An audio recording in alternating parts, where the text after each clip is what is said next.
যে ইরান সীমান্তে পাকিস্তানের মতো একটি জায়গা আমেরিকার দরকার, যেখান থেকে ইরানের সাথে সম্ভাব্য যুদ্ধে লড়াই করতে পারে মার্কিন বাহিনী। তাহলে প্রশ্ন আসছে, পাকিস্তান মধ্যস্থতাকারী হিসেবে ভূমিকা পালন করছে, আবার মার্কিন সামরিক বাহিনীকে ইরানের বিরুদ্ধে যুদ্ধ করার জন্য তাদের ভূমি বা তাদের ঘাঁটি ব্যবহারের সুযোগ দিচ্ছে। পরিস্থিতি যদি এমনটি হয় তাহলে ইরান কি করবে এবং আসলে মধ্যপ্রাচ্যের পরিস্থিতি নতুন করে কোন দিকে যাচ্ছে, এই সমস্ত বিষয় নিয়ে আলোচনা করব। এছাড়া আরও বেশ কিছু ছোট ছোট খবর থাকবে, যেমন পারস্য উপসাগরে হরমুজ প্রণালী এলাকায় ইরান নাকি নতুন করে মাইন বিছানোর কাজ শুরু করেছে এবং যে কোনো ধরনের জাহাজ মাইন বিছানোর কাজে যুক্ত থাকবে তাদেরকে গুলি করে ধ্বংস করে দেওয়ার নির্দেশ দিয়েছেন মার্কিন প্রেসিডেন্ট ডোনাল্ড ট্রাম্প। এছাড়া আজ ভোরে ইরানের আকাশে ক্ষেপণাস্ত্র প্রতিরক্ষা ব্যবস্থা অ্যাক্টিভেট করা হয়েছিল বিভিন্ন শহর থেকে, যার শব্দ শোনা গেছে। গুঞ্জন ছড়িয়েছিল আমেরিকা হামলা করেছে এবং সেগুলো মোকাবেলা করছে, কিন্তু পরবর্তীতে ভিন্ন কথা শোনা গেছে। কি সেই ভিন্ন কথা, এই সমস্ত নিয়ে আলোচনা হবে। আশা করি আপনারা শেষ পর্যন্ত সঙ্গে থাকবেন। আর ভিডিও যদি ভালো লাগে তাহলে লাইক, কমেন্ট, শেয়ার করবেন এবং চ্যানেলটি সাবস্ক্রাইব করে সাথেই থাকবেন। আপনাদের সাবস্ক্রিপশন এই চ্যানেলের চলার পথকে সহজ করবে। সুপ্রিয় দর্শক, চলুন কথা না বাড়িয়ে আমরা মূল আলোচনায় চলে যাই। ইরান এবং আমেরিকার মধ্যে যে যুদ্ধবিরতি চলছে, সেই যুদ্ধবিরতির মেয়াদ কবে শেষ হবে এবং কিভাবে শেষ হবে, এ নিয়ে নানা রকমের জল্পনা চলছে, নানা রকমের গুঞ্জন বের হচ্ছে, নানা রকমের খবর বের হচ্ছে। কোনো কোনো খবরে বলা হচ্ছে আর মাত্র 2 দিন বাকি, 2 দিন পরেই যুদ্ধবিরতি শেষ হয়ে যাবে। আবার বলা হচ্ছে 1 মে থেকে এই যুদ্ধবিরতি শেষ হয়ে যাবে, এর ভেতরে হয় চুক্তি হবে, না হলে চূড়ান্ত যুদ্ধ হবে। আসলে কোনটা তা নিয়ে কিন্তু নানা রকমের জল্পনা রয়েছে, কোনো পক্ষ থেকেই পরিষ্কার কোনো বক্তব্য পাওয়া যাচ্ছে না। তবে একথা ঠিক, ইরানের পক্ষ থেকে বারবার বলা হচ্ছে যে আমেরিকা যে যুদ্ধবিরতির মেয়াদ বাড়িয়েছে, প্রকৃতপক্ষে তারা ইরানের বিরুদ্ধে আবার নতুন করে যুদ্ধ করার জন্য, যুদ্ধের প্রস্তুতি নেওয়ার জন্য এবং মধ্যপ্রাচ্যের বিভিন্ন জায়গায় আবার অস্ত্র মোতায়েন, ক্ষেপণাস্ত্র প্রতিরক্ষা ব্যবস্থা থেকে শুরু করে প্রয়োজনীয় সামরিক সরঞ্জাম মোতায়েন করার ফুরসত হিসেবে এই যুদ্ধবিরতিকে ব্যবহার করছে, এই যুদ্ধবিরতি মেয়াদ বাড়িয়েছে। আবার এমন বিশ্লেষণও তো আছে যে যুদ্ধবিরতিকে ঢাল করে, অর্থাৎ যুদ্ধবিরতির আড়ালে ডোনাল্ড ট্রাম্প যুদ্ধের ময়দান থেকে সরে যেতে চাইছে। আসলে যে কোনটা সঠিক আর কোনটা ভুল, এটা বলাটা এই মুহূর্তে অনেকটা কঠিন, কারণ ডোনাল্ড ট্রাম্প যেখানে একটা পক্ষের নেতৃত্ব দিচ্ছেন, সেই জায়গায় প্রেডিকশন করা বা পূর্ব অনুমান করা খুব কঠিন ব্যাপার। ডোনাল্ড ট্রাম্প এখন এক কথা বলেন, 5 মিনিট পরে, 10 মিনিট পরে, 1 ঘন্টা পরে আর এক কথা বলেন। তিনি এখনই ইরানি জাতির প্রশংসা করেন, ইরানিদের প্রশংসা করেন, ইরানের পররাষ্ট্রমন্ত্রীর প্রশংসা করেন, কিছুক্ষণ পরেই আবার ইরানি জাতিকে ব্লাড থার্স্টি নানান রকমের বিশ্রী ভাষায় গালিগালাজ করেন, বকাঝকা করেন, ইরানকে পৃথিবীর মানচিত্র থেকে মুছে দেওয়ার হুমকি দেন। সেক্ষেত্রে আসলে কোনটা সত্য, কোনটা ভুল, কোনটা সঠিক, কোনটা প্রকৃত অবস্থান ট্রাম্পের, এ বলা মুশকিল। তারপরেও আমরা যা বুঝতে পারছি, বিভিন্ন কয়েকটা অ্যাঙ্গেল থেকে যদি আমরা বিশ্লেষণ করি তাহলে হয়তো পরিস্থিতি বোঝা যাবে, কিন্তু সঠিক কোনটা তা হয়তো জানা যাবে না। তবুও আমরা কয়েকটা অ্যাঙ্গেল থেকে বিশ্লেষণ করার চেষ্টা করি। একটা অ্যাঙ্গেল আমি আগেই বলেছি, যুদ্ধবিরতিকে ডোনাল্ড ট্রাম্প মূলত ঢাল হিসেবে ব্যবহার করছেন, অর্থাৎ যুদ্ধের ময়দান থেকে তিনি সরে যেতে চাইছেন, কিন্তু ইরানের সাথে কোনোভাবেই যেহেতু যুদ্ধে পারা যাচ্ছিল না এবং যুদ্ধবিরতিতে রাজি হচ্ছিল না, সেই ক্ষেত্রে পাকিস্তানের মাধ্যমে যেন তেনভাবে একটা যুদ্ধবিরতি করে একতরফাভাবে সেই যুদ্ধবিরতির মেয়াদ বাড়িয়ে আস্তে আস্তে আস্তে আস্তে যুদ্ধের ময়দান থেকে কেটে পড়ার বা সরে পড়ার চেষ্টা করছেন ডোনাল্ড ট্রাম্প। এটা একটা বিশ্লেষণ। আর একটা বিশ্লেষণ হচ্ছে যে ইরানের যে অভিযোগ যে প্রকৃতপক্ষে এই যুদ্ধবিরতিকে কাজে লাগিয়ে আমেরিকা মধ্যপ্রাচ্যে তার সামরিক অবস্থান শক্ত করছে এবং নতুন করে হামলার পায়তারা চালাচ্ছে। ব্যাপারটা যদি তাই হয়, ইরানের এই বক্তব্যের পেছনে আমরা বেশ কিছু যৌক্তিক অবস্থানও দেখতে পাচ্ছি। যেমন আজকে যে কথা বললাম প্রথমেই, যে পাকিস্তানের 3টি C-17 কার্গো বিমান, পরিবহন বিমান এনেছে। এই পরিবহন বিমানে বিপুল সংখ্যক সেনা আনা যায়, সামরিক সরঞ্জাম আনা যায়।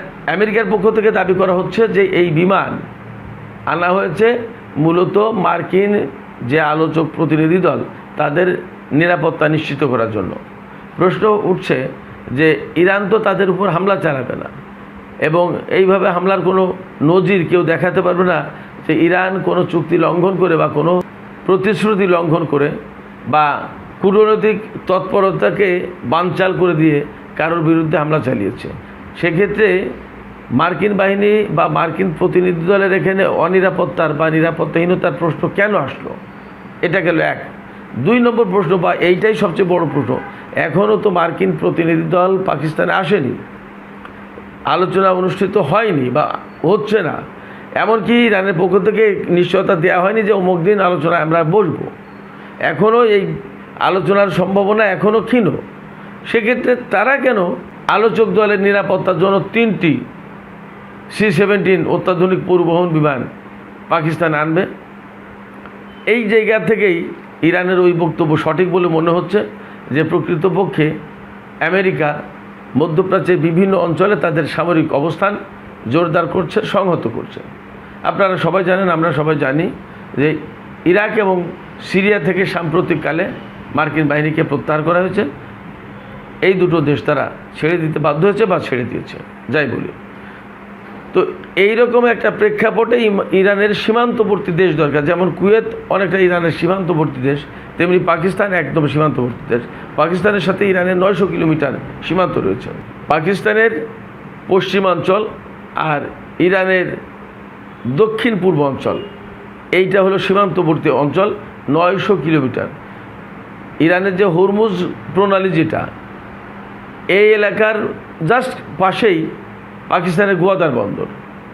তো এখান থেকে পাকিস্তানের স্থলভাগে যদি আমেরিকা সেনা মোতায়েন করে থাকে বা সত্যি সত্যি ইরানের বিরুদ্ধে যুদ্ধের জন্য এই সমস্ত সামরিক সরঞ্জাম এবং সেনাবাহিনীকে কাজে লাগানো হয়, তাহলে হরমুজ প্রণালীতে থাকা নৌবাহিনীকে বা হরমুজ প্রণালীর কাছে থাকা মার্কিন নৌবাহিনীকে এরা সাপোর্ট দিতে পারবে। তো যেহেতু পাকিস্তান ইরানের একেবারে প্রতিবেশী দেশ, সীমান্তবর্তী দেশ, সেক্ষেত্রে পাকিস্তানে তাদের এই অবস্থান খুবই গুরুত্বপূর্ণ। কিন্তু এখানে সবচেয়ে জটিল যে প্রশ্ন সেটি হচ্ছে যে তাহলে কি পাকিস্তান মার্কিন সেনাদেরকে ঘাঁটি দিয়ে বা অবস্থান করার সুযোগ দিয়ে এই আলোচনার পিঠে কি ছুরি মারল? কূটনৈতিক তৎপরতা যেটা চলছিল, কূটনৈতিক প্রক্রিয়া যেটা চলছিল, তার পিঠে কি ছুরি মারল? তার মানে পাকিস্তান কি ইরানের সাথে বিশ্বাসঘাতকতা করলো কিনা, এই প্রশ্ন কিন্তু আসছে। যতদূর শোনা যাচ্ছে বিভিন্ন সূত্র থেকে, ইরান পাকিস্তানের এই ব্যাপারে প্রতিবাদ জানিয়েছে এবং সরাসরি বলেছে পররাষ্ট্র মন্ত্রণালয়ের মুখপাত্র ইসমাইল বাকাই যে পাকিস্তানের যে মার্কিন সেনাদেরকে অবস্থানের সুযোগ দেওয়া হচ্ছে, এটি ইরানের জাতীয় নিরাপত্তার জন্য বিরাট বড় হুমকি এবং চলমান কূটনৈতিক প্রক্রিয়ায় পাকিস্তান যে মধ্যস্থতাকারীর ভূমিকা পালন করছে, সেই মধ্যস্থতাকারীর ভূমিকার সাথে এই সেনা মোতায়েনের সুযোগ দেওয়া যায় না, ম্যাচ করে না। এই জায়গায় পাকিস্তান আসলে আমেরিকার ভিকটিমে পরিণত হলো কিনা, পাকিস্তান আসলে ইরানের সাথে বিশ্বাসঘাতকতা করলো কিনা, পাকিস্তান প্রকৃতপক্ষে মধ্যস্থতাকারীর ভূমিকা পালন করার নামে তারা কি সামরিক ব্যবস্থাকেই সুযোগ করে দেওয়ার পদক্ষেপ নিল কিনা, এরকম নানান প্রশ্ন আসছে। আসলে যুদ্ধ পরিস্থিতি যখন এবং সামাজিক যোগাযোগের মাধ্যম যখন অনেক বেশি অ্যাক্টিভ, তো তখন আসলে সত্য মিথ্যা যাচাই করে এবং বাস্তবতা বোঝা বেশ একটা কঠিন ব্যাপার। তারপরেও ইরানের পররাষ্ট্র মন্ত্রণালয়ের পক্ষ থেকে যখন বক্তব্য বা বিবৃতি দেওয়া হয়েছে, তখন বিষয়টা আসলে খুব সাধারণ পর্যায়ে নেই, এটা মোটামুটি বোঝা যায়। সেক্ষেত্রে পাকিস্তান যদি এই ধরনের ভূমিকা পালন করে, তাহলে মধ্যপ্রাচ্যের পরিস্থিতি, ইরানের সাথে পাকিস্তানের সম্পর্ক এবং মুসলিম বিশ্বের স্বার্থ, সমগ্র মুসলিম উম্মার স্বার্থ মারাত্মকভাবে ঝুঁকির মুখে পড়বে এবং পাকিস্তান আর ইরানের সম্পর্ক কি হয় সেটা মারাত্মক বড় প্রশ্নের মুখে পড়ে যাচ্ছে। শুধু তাই না, যদি পাকিস্তান মার্কিন বাহিনীকে তার মাটি বা ঘাঁটি ব্যবহারের সুযোগ দেয় ইরানের বিরুদ্ধে যুদ্ধে, তাহলে অবধারিতভাবে ইরান পাকিস্তানের উপর হামলা চালাবে, পাকিস্তানের উপর মানে মার্কিন সেনারা যেখানে আছে সেখানে। তাহলে সেই জায়গায় কি দাঁড়াবে সে প্রশ্ন কিন্তু থেকে যাচ্ছে। তখন পাল্টা রিয়াকশন যদি দেখায় পাকিস্তান, তাহলে পাকিস্তান এবং ইরানের ভিতরে যুদ্ধ শুরু হয়ে যেতে পারে। তাহলে কিছুদিন যাবৎ মধ্যপ্রাচ্যকে কেন্দ্র করে বা ইরানকে কেন্দ্র করে বা ইরান আমেরিকার যে যুদ্ধ, এই যুদ্ধকে কেন্দ্র করে যে সমস্ত পরিবর্তনের সম্ভাবনা তৈরি হয়েছিল, সেগুলোর ভবিষ্যৎ কী হবে তা নিয়ে কিন্তু মারাত্মক রকমের প্রশ্ন দেখা দিচ্ছে। এই জায়গায় আমি ব্যক্তিগতভাবে মনে করি পাকিস্তান অবশ্যই চীনের সাথে কনসাল্ট করে সমস্ত সব কিছু পরিচালনা করে। সেক্ষেত্রে চীন এখানে কী ভূমিকা রাখছে সেটাও একটা প্রশ্ন। চীন এক্ষেত্রে অবশ্যই পাকিস্তানকে এরকম কাজ করতে দেওয়ার কথা না, কারণ ইরানকে কেন্দ্র করে চীনের যত বড় স্বার্থ, এত বেশি স্বার্থ আর কারণ নেই। সেক্ষেত্রে ইরানের এখানে যদি কোনো ক্ষয়ক্ষতি হয়ে যায় তাহলে সেটা মূলত চীনের ক্ষয়ক্ষতি এবং চীনের অস্তিত্বের সাথে জড়িত সে প্রশ্ন। সেক্ষেত্রে চীন এইখানে পাকিস্তানকে এমন কাজে অনুমতি দেওয়ার কথা না। আসলে কি ঘটেছে আমার মনে হয় যে আরেকটু সময় গেলে অনেক কিছু পরিষ্কার হবে। এদিকে আজ ভোরে ইরানের আকাশে ক্ষেপণাস্ত্র প্রতিরক্ষা ব্যবস্থা অ্যাক্টিভেট করা হয়েছিল, সক্রিয় করা হয়েছিল। কেন? ইরানের পক্ষ থেকে বলা হয়েছে পরবর্তীতে যে তারা তাদের ক্ষেপণাস্ত্র প্রতিরক্ষা ব্যবস্থা নতুন করে পরীক্ষা নিরীক্ষা করছিল। প্রশ্ন হচ্ছে কেন ইরানের পক্ষ থেকে ক্ষেপণাস্ত্র প্রতিরক্ষা ব্যবস্থা পরীক্ষা নিরীক্ষা করার প্রশ্ন আসলো, কেন অ্যাক্টিভেট করলো? এর ভিতরে শোনা গেল, জানা যাচ্ছে ইরান চীন থেকে এক্স ব্যান্ডের অত্যাধুনিক রাডার পেয়েছে, যে রাডার খুব নিচু দিয়ে উড়ে আসা ক্রুজ ক্ষেপণাস্ত্র, ড্রোন কিংবা বিমানকে শনাক্ত করতে পারে। সেক্ষেত্রে ইরানের জন্য এখন অনেক বেশি সহজ হয়ে যাবে আমেরিকার বিরুদ্ধে যুদ্ধ করা। আপনারা সবাই মনে হয় জানেন, আমি বলেছি এর আগে যে আমেরিকা এবং ইসরায়েল ইরানের ভেতরে যে সমস্ত সব বড় বড় হামলা চালিয়েছে, ক্ষয়ক্ষতি করতে পেরেছে, সেটা হচ্ছে যে ইরাক বা সিরিয়ার আকাশ থেকে বা সংযুক্ত আরব আমিরাতের বাহরাইনের আকাশ থেকে ইরানের ভেতরে ক্ষেপণাস্ত্র হামলা চালিয়েছে, ক্রুজ ক্ষেপণাস্ত্র হামলা, যেগুলো রাডারে ডিটেক্ট করা খুব কঠিন ব্যাপার। এখন চীন থেকে পাওয়া এই রেডার সিস্টেম যখন ইরানের হাতে এসে গেছে এবং যখন এটা কার্যকর করা যাচ্ছে, তখন কিন্তু আমেরিকার ক্ষেপণাস্ত্র হামলাগুলো মোকাবিলা করা সহজ হবে। সেক্ষেত্রে যুদ্ধের মোড় কিন্তু ভিন্নভাবে ঘুরে যাবে। এমন হতে পারে চীনের ওই রেডার সিস্টেমের সাথে ক্ষেপণাস্ত্র প্রতিরক্ষা ব্যবস্থার কানেকশনটা ঠিকমতো হয় কিনা, নেটওয়ার্কিংটা ঠিকঠাক আছে কিনা, হয়তো এটা পরীক্ষা করতে পারে। আবার এটাও ঠিক, ইরান বারবারই বলছে, তারা কিন্তু আশঙ্কা করছে আমেরিকা যুদ্ধবিরতিকে ইরানের বিরুদ্ধে বড় যুদ্ধের প্রস্তুতি হিসেবে ব্যবহার করছে। তাই যদি হয় তাদের কাছে নিশ্চয়ই গোয়েন্দার তথ্য আছে, তাহলে যুদ্ধবিরতিকে কাজে লাগিয়ে, যেহেতু আমেরিকা ইরানের বিরুদ্ধে যুদ্ধের প্রস্তুতি নিচ্ছে, সেক্ষেত্রে সেই প্রস্তুতির বিরুদ্ধে ইরানের প্রস্তুতি কী সেটাও যাচাই করার একটা প্রশ্ন আছে। হয়তো সেই যাচাই বাছাইটা আজকে ইরান করলো। তবে আমি এখানে একটা আশঙ্কা করছি, আজকে হচ্ছে বৃহস্পতিবার, কালকের দিন পার করেই, অর্থাৎ কালকে রাত থেকেই উইকেন্ডে চলে যাচ্ছে আমেরিকা। শনি রোববারের যে ছুটি, শেয়ার বাজার, স্টক এক্সচেঞ্জ, আরও অনেক কিছু জড়িত আছে এই যুদ্ধের সাথে। যুদ্ধ যদি নিয়মিত দিনগুলোতে অর্থাৎ ওয়ার্কিং ডেতে চলে, তাহলে বাজার কলাপস করবে। সেক্ষেত্রে উইকেন্ডে যদি যায়, বাজার কলাপস করার সম্ভাবনা কম। এমনও হতে পারে যে আগামী 1-2 দিনের ভেতরেই আবার আমেরিকা যুদ্ধ শুরু করে দিতে পারে। সেক্ষেত্রে ইরানের পক্ষ থেকে তার প্রয়োজনীয় প্রস্তুতি এবং তার প্রয়োজনীয় নিরাপত্তা ব্যবস্থা জোরদার করা হচ্ছে। একটা কথা বলে শেষ করি, সেটা হচ্ছে ইরান তার যুদ্ধ প্রস্তুতি এমনভাবেই নিয়েছে বা নিচ্ছে যে ইরানের হাত থেকে যে সমস্ত ক্ষেপণাস্ত্র এবং ড্রোন খরচ হয়ে গেছিলো, সেগুলো মোটামুটি আবার পূরণ করার ব্যবস্থা করে ফেলেছে।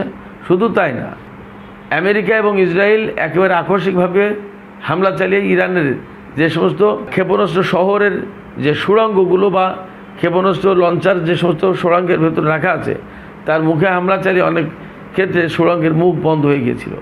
সেক্ষেত্রে কোনো মতেই ইরানের হাতে ক্ষেপণাস্ত্র প্রতিরক্ষা ব্যবস্থা বা ক্ষেপণাস্ত্র লঞ্চার থাকার পরেও সেগুলো ব্যবহার করতে পারছিল না যুদ্ধের ভেতরে। এই 2 সপ্তাহ যে যুদ্ধবিরতি গেল, ইরানও কিন্তু তার সেই সমস্ত আটকা পড়া ক্ষেপণাস্ত্র প্রতিরক্ষা ব্যবস্থা, লঞ্চার, এই সমস্ত সবগুলো আবার অবমুক্ত করতে পেরেছে, বের করে আনতে পেরেছে বা ব্যবহার করার মতো পথ করে ফেলেছে। সেক্ষেত্রে ইরানের প্রস্তুতি বলা যায় যে আগের চেয়েও এখন বেশি। এই ব্যাপারে ইরানের একজন কমান্ডার, ইরানের অ্যারোস্পেস ডিভিশনের কমান্ডার যিনি, তিনি যে বক্তব্য দিয়েছেন তার বক্তব্যটা দিয়ে আমি একটা আজকের আলোচনা শেষ করি। ইরানি জনগণের উদ্দেশ্যে তিনি বলেছেন যে আপনারা যেখানে যেখানে ক্ষেপণাস্ত্র হামলা চালাতে বলবেন আমরা ঠিক সেখানে সেখানে হামলা চালাবো। তার মানে এতটা প্রিসিশন, এতটা নিখুঁতভাবে হামলা চালাবে ইরান, এবং এত নতুন নতুন ব্যবস্থা ইরানের হাতে আছে, সেগুলো ব্যবহার করবে। শুনতে পেলাম ইরানেরই একটা সূত্র থেকে, ইরানের একজন শিশু 2-3 দিন আগে ইরানের সামরিক দিবস গেছে, আইআরজিসির প্রতিষ্ঠাবার্ষিকী। এই দিনে ইরানের একটি শিশু আইআরজিসির কর্মকর্তাদের কাছে দাবি জানিয়েছিল একটা উন্মুক্ত অনুষ্ঠানে যে ইসরায়েলিদেরকে একটা তোমরা নীল ক্ষেপণাস্ত্র মারো। একটা ক্ষেপণাস্ত্রকে নীল রঙে রঙিন করা হয়েছে, সেই ক্ষেপণাস্ত্রটা ইসরায়েলে মারার জন্য প্রস্তুত রেখেছে ইরান। সুপ্রিয় দর্শক, আজকের আলোচনা এখানেই শেষ করতে চাই। শেষের আগে আপনাদের কাছে প্রশ্ন করি, অনেক যেহেতু সেহেতু কিন্তু যদি অনেক প্রশ্ন থেকে গেল, তো তারপরেও আপনাদের কাছে মতামত জানতে চাই।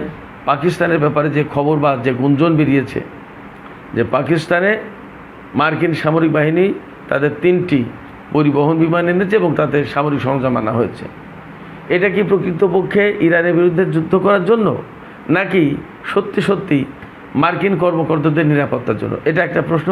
আর একটা প্রশ্ন, যদি সত্যি হয় তাহলে পাকিস্তান কি এই আলোচনার নামে ইরানের সাথে কি বিশ্বাসঘাতকতা করলো? আসলে কি হতে যাচ্ছে? আপনাদের মতামত কি? আপনাদের কাছে যদি কোনো বিশেষ তথ্য থাকে সেটাও জানাতে পারেন। দর্শক, ভিডিও ভালো লাগলে অবশ্যই লাইক, কমেন্ট, শেয়ার করবেন আর চ্যানেলটিকে সাবস্ক্রাইব করে আমাদের সাথেই থাকবেন।